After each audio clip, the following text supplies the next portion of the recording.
Core Memory Unlocked.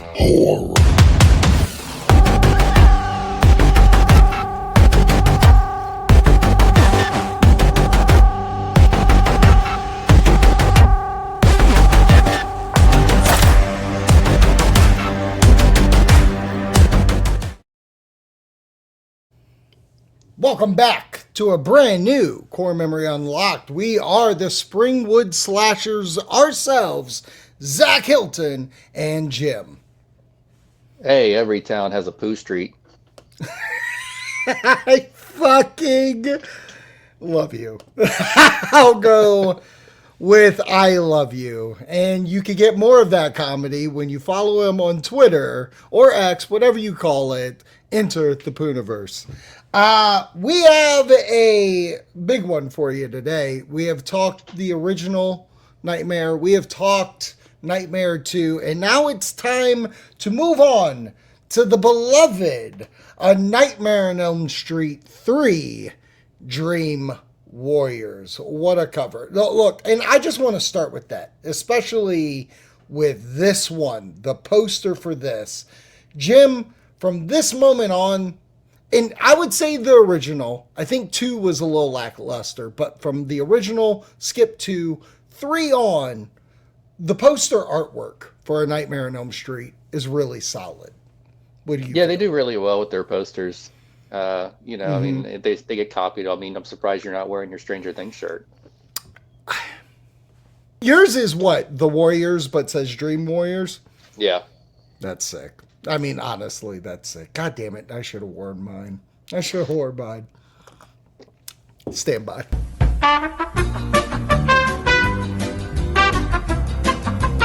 I'm back in my new Stranger Things Vecna shirt that you can see right there. Isn't it great? Isn't it stupendous? Thanks for the idea, Jim. Yeah. Thanks. All right. I'm full of ideas. Aren't you, though? Aren't you just? Let's stop pussyfooting around this goddamn episode. A Nightmare on Elm Street 3, Dream Warriors, was storied by Wes Craven this time. He came back. I feel Robert Shea and team have realized their wrongs with A Nightmare on Elm Street 2. I do feel like they scathed out with a win. I do feel like it made money at the box office. It literally had to warrant a sequel. But my question for you, Jim, is what is your memory of this? Was this one of the first entries for you? Actually, it probably was. I had a friend that was really big into horror movies, and I remember him owning the soundtrack on vinyl, and I remember him reading like the book. So he was definitely a fan of this one. So it's probably one of the first ones that he had me watch. Oh, wow. Okay. Weirdly, I mentioned it last episode about the video game.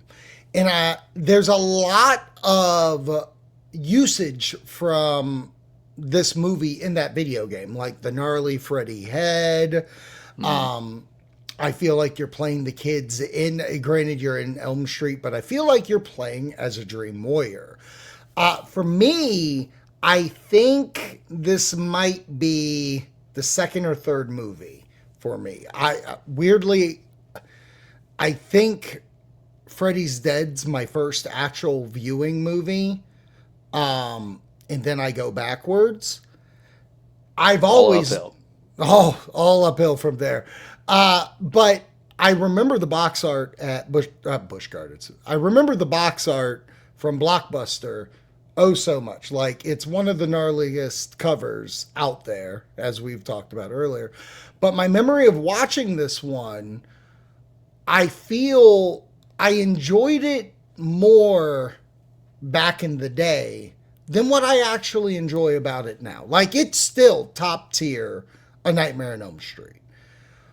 But I guess this is a conversation I'm going to have with Wonderful. I feel part 4 took the best of 3, the best of the original, and was able to conform that into a film.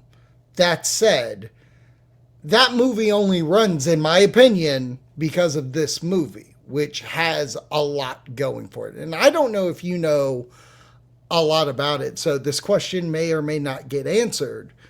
Like I said, Wes Craven had a part to do with the story of this. What was his part? Like, did he write it? Did he just give them the idea of, oh, you should trap, these kids in an insane asylum? Not insane asylum. Yeah. You know what I mean. I think you'd have to look at the credits. I'm not sure what he's credited for. If it says story by, then it's just a story. If it's written by, then he actually wrote. Right. But you're right about a number of things as far as this movie did a lot of things right. Mm-hmm. It introduced a lot of good themes that carry over into the future movies. Some characters that continue on, brought characters back. Does a lot of good things. I will say this is a great entry, but it's also an example of a great entry that for me eventually broke the franchise. Okay. Because of them chasing it. Oh, no, that makes sense. It's almost like the most I can think about today is if, like, Avengers being the biggest movie Marvel had, and they were just like, okay, well, we have to chase that. So whatever our next movie is, make it a team-up movie. Right. Make sure there's a beam in the sky. Make sure, well, I guess they are doing that. No, I'm kidding. But to use in, like, a horror world, I don't know. Wes Craven's Scream did the same thing. Wes Craven's Scream completely reinvented the franchise. But then after that, everybody wanted to do that. Everybody was chasing it. Everybody brought in the TV actors. Everyone brought in the self-referential. Everyone knows we're in a horror movie. Everyone, makes the comments, and right. That's when we're still there. We never got away from that. That's why so many movies take place nowadays in the 80s and 90s to get away from cell phones and stuff, to try to kind of backtrack it a little bit. That's very fair. Looking at it, the story and script is done by Wes, but other screenplay writers, Chuck Russell, who is also the director of the film, and Chuck Russell is a good director. Like, he did Scorpion King. I can't believe I just said those sentences back to back. He did Scorpion King. He also did Eraser. He did The Mask. He's done a lot. So a very competent director with his career. And Frank Darabont being the other writer of this, and you're talking about the writer of Green Mile, Shawshank, The Mist, parts of Walking Dead. He's had his hand in Stranger Things. Like, this is done by competent storytellers, including Wes Craven, which plays in this movie. So quickly, the story, we follow Patricia Arquette, who is having nightmares, and we begin with her going to Nancy's house, Freddy Krueger's hangout, where the boiler room is, and she's having this nightmare. Then she's back home where she's trying to S herself. You know what I mean? S herself's not the way they say. Unalive, if you will. And she gets set up in a psych ward with these other kids who are having traumatic nightmares with Freddy involved. And unbeknownst to them, it's because they are the last kids of Elm Street. Like, all the parents that burned Freddy alive are in this psych ward, and Freddy wants to end them. And through that, we also get the return of Nancy, who wants to help these kids. She's, if part 2 took place 5 years after, I'm assuming, I haven't watched it so recently. I have watched it recently, which you could watch the reaction, link in the description. But she's got these Hypnosil pills that stop her from having dreams. She's probably 22, just out of college. So, I don't know. Time of this goddamn franchise makes no sense to me. Yeah, I would guess a little bit older, but yeah, you can't really. definitive time frame on any of this stuff. My favorite about the Nancy Thomas glow up, as we'll call it, is like we do have to make her look older. This is in 87. The original's in 84. There's only been 3 years difference between them. So in this, to make her look older, they give her this big poofy hair to make her look like a businesswoman. She's wearing suits. She's here. She's in town. She's got business meetings. She's got dates. She's got to find other people to get around. But she finds a doctor who is obviously an adult. And when you see them on screen together, that man's going to touch her. Yeah. And the cops will be willing to stop them if they see him on the street.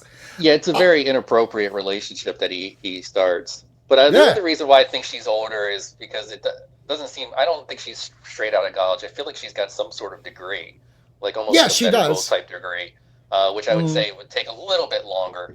I mean, so I would put her at least 26 to 30, somewhere in that 26 to 30 time frame. So they also learn. The kids, they have powers. Like their friend dies in a really gnarly death. And this is the first of what you've been talking about chasing, is like everybody has their thing. Okay. This is where everybody, like, especially in the further movies, somebody does a thing and Freddy's going to use that against them. So if this guy has puppets and stuff, Freddy made him a puppet. Okay. One chick wants to become a TV star, movie star. She gets her head thrown through a fucking TV. It's the beginning of this intro. How you doing? So this is the beginning of Freddy using the thing you love against you. We also, via the doctor we're following, friend of Nancy, but unknown friend of us, is seeing a nun. And throughout it, we don't know who the nun is. She's trying to help the situation. But at the end of the movie, we find out it's Freddy's mom. It's Amanda Kruger. So after they've all learned that they can harness a power. Some of the powers is I can bring multiple people into a dream. One dude, Kincaid's the fucking jam, okay? Best lines in the business today. I say it on the reaction. I say it here.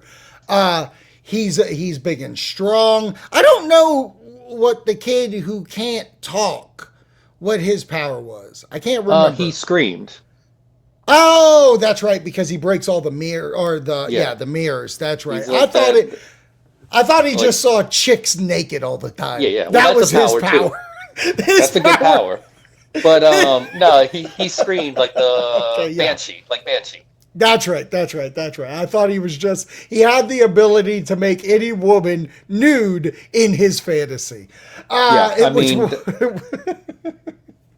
That's just a normal power. What else? Patricia Arquette can do some flips and fight and stuff like that. Like, really cool stuff. And then there's Harry Potter. Harry Potter, who's in a wheelchair. He becomes a wizard. And all cool stuff. They fight Freddy. And eventually, John Saxton plays a role. The doctor finds him and he's like, show me where Freddy's bones are. He takes him to this goddamn junkyard. Fights a skeleton of Freddy. And we also get a young Larry Fishburne. Yeah, I was going to get to it, but we do get Larry Fishburne, credited as such, but you may know him as Lawrence Fishburne, which it hurt my heart that, like, he almost disappears in the movie. Like, he's in the beginning, he's in a little bit of the middle, and then you never see him again once we're in action. But Larry was such a nice, fresh breath of air, especially because once he got famous, they sure as shit put him on every version of this cover after the fact. Like if they had to use the original poster, like it fucking has one of those circles with his head in it up top that says also starring Larry Fishburne. So they fight Freddy. Also, Freddy gets holy water dunked on him in the junkyard. And while the holy water hits him, holes are appearing in the dream. boom, dead. But also Nancy dies because she falls for her dad, who John Saxton, who also dies in the real world, comes to the dream life, but it's not him, it's Freddy. There's a lot of shit that happens at the end of this. It gets busy at the end of the movie. But that's it. So my most recent watch to this, like I said, I enjoyed it, especially when you're doing a rewatch of the entire franchise. Like, again, I think the original is such an iconic independent film that you could see the beginnings. Part 2, though it goes off track for some reason, is kind of fun. But this, to bring you back in to the lore, to the world that really works, it's almost like you could skip Part 2 entirely to just jump to this one. And it's a good film. It is really good. And you talk of your friend with the soundtrack. I mean, there's so many jams in this. You got the Dokken song that's a jam. Is the Freddy rap a part of this one, or 4? I want to say 4. I want to say 4. But what other... Isn't there another song on this album? But I couldn't tell you what it is off the top of my head. But I don't know it's a solid soundtrack. But it's the start of the soundtrack for Freddy, where like we get these guest stars coming in doing these songs. And I do think it's a very solid entry. And out of 7 films, it's a top 3 or top 4 minimum for me. Yeah, it's a top 3 easily. Top 2 easily for me, probably. But definitely a top 3. Yeah, it's a fun watch no matter what. You put it on, you know you're gonna have a good time watching it. It does at the end, we kill off Nancy, which is something that Scream should have done a long time ago. It then, unfortunately, we move into Part 4 and they do the Alien 3 thing where they kill off everybody that you liked from the previous movie. Right. But this movie does everything right. There's no errors other than like setting up all the other ones to fail later on. But this is the one that really propelled Freddy into the just the pop culture status that he became and still is. This is the one. This is where he really, even though he was always quipping, this is the one that made him the quip guy. The quippiest. This is the one that made him like, oh, people like him. We forgot that he killed kids. We don't care. It's fine. 100%. Yeah, we just want to see him crack jokes and kill people, and this is the one that really did that. Unfortunately, down the line, they just continue to make that bigger and bigger, and you lose something when that happens. Yes, absolutely. But it is the beginning of his quips and the start of Freddy not being scary, but there are scary moments in this movie. Like, again, the worm head effect is pretty gnarly and scary. There's a couple of jump scenes when he comes out, and just the idea of like when he had the one guy on the strings and he's just ominous and up there. Like, there's still things about this movie that brings in fear, where we are about to jump into, he's just the comedian the entire time. Yeah, the effects are fantastic. I mean, you got to remember, this is long before CGI. So, like, everything looks great. It looks great, and other than maybe the skeleton. Yeah, the skeleton. I mean, but the charm of that is because whenever I see that, I always revert to Evil Dead. Like, I revert to the Army of Darkness, the claymation, like, it makes me love filmmaking from that era more than anything. Yeah.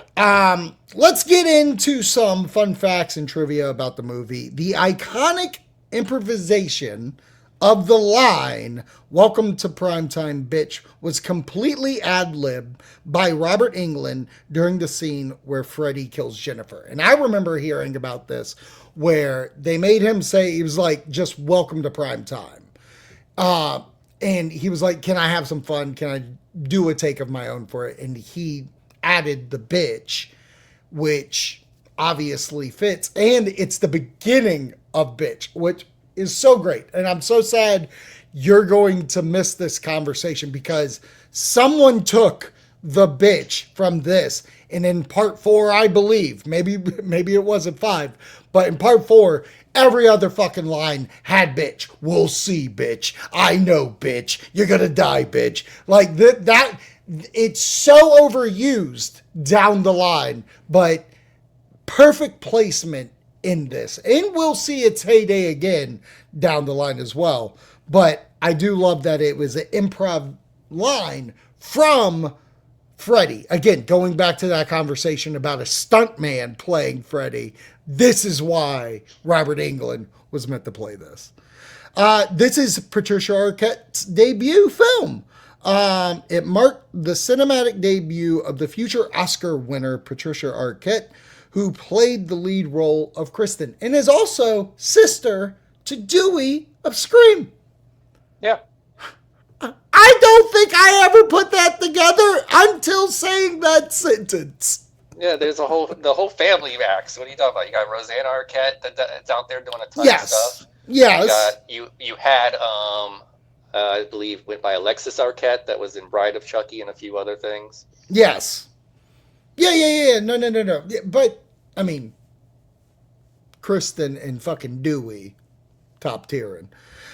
The house that Freddy built. The film was such a massive success, grossing nearly $45 million on a $4 million budget, that New Line Cinema was jokingly nicknamed the house Freddy built. And we said that, I think, the last episode. Yeah. And I feel like, absolutely, it is. I mean, without Freddy, you don't get these other big films that New Line produces. And I would say that with a lot of distributors or the bigger ones, the Paramounts and all them, when you think about it, they do all have horror franchises that made them to where they are. Universal, they have the Universal Monsters. Paramount, it had Jason for the longest time. So, like, it is nice to have that. It's the easiest place to start. Mm-hmm. Especially when you're looking back at the 80s. Like, it was the easiest place to start. They were cheap to make, and you could make a lot of money off of them. Mm-hmm. And I feel that without Nightmare on Elm Street, without Freddy, we wouldn't have Lord of the Rings. No, we wouldn't. And on top of that, it's still being used today. When I think of companies like A24 and Neon, they are using horror to gain traction and money to make adventurous, award-winning films. Marty Supreme being most recent. Like, this always happens. This is the thing. But that's my take. That's his take of A Nightmare on Elm Street 3 Dream Warriors. What are your feelings on the film? Do you like it? Do you think it's great? Let us know in the comments. Make sure you subscribe. Make sure you subscribe, and comment. What? I don't like that it's in the middle. Stand by. Make sure you subscribe, and comment on this video. We're on YouTube. Do it there. Or Spotify has video and audio as usual. Sub there if you want. We're on all podcast apps. The Apples, the Amazons, the Crunkalicious, all these things. The Pootify. Isn't that one, Jim? Pootify? Isn't there? Poo hard too. Poo harder. Poo so hard. And if you want to help out this channel, links in the description down below. We're talking coffee. We're talking Patreon. We're talking t-shirts. And you know what? Do you think we could get away with having a shirt that says the house Freddy built? Sure, why not? I'm going to try it. I'm going to try to come up with something and have that. No New Line. I won't have New Line up there, but the house Freddy built, just down the center. That'd be great.